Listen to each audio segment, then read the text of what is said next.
ចង់បានចិនស្លាចិនចាញ់ខាញ់ចង់វងវីដោរឡាទុំ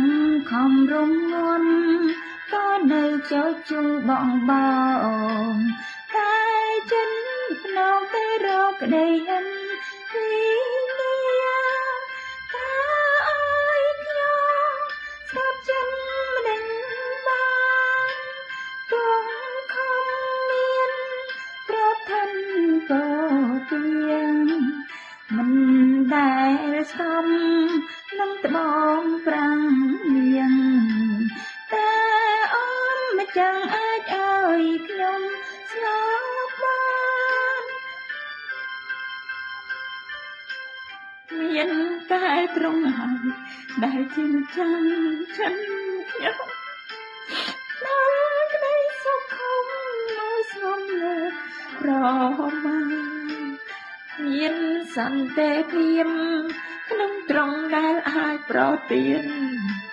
ឲ្យខ្ញុំបានទទួលនឹងចិនមួយថ្មីចិនក្នុងទ្រង់ជាចិនស្ងប់ពិននៅ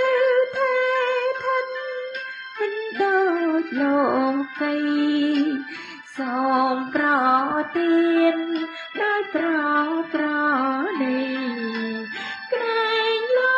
កីយកឈ្នះលើខ្ញុំបានត្រង់ជាអម្ចាស់នៃសន្តិភាពបានកូនក្នុងចិត្តបានស្គមយ៉ាងស្រើនសូមដល់ចិនធំដល់លន់អួតអាងមិនស្រាហើយប្រទានជាចិនពេញណាមេត្រីព្រះអម្ចាស់ឲ្យសូនសានខាននៅក្នុងចិនហើយក្តីហើយខ្ញុំស្ងប់ចិនអំប្រៃផ្ដល់ចិនថ្មីមកពីព្រះ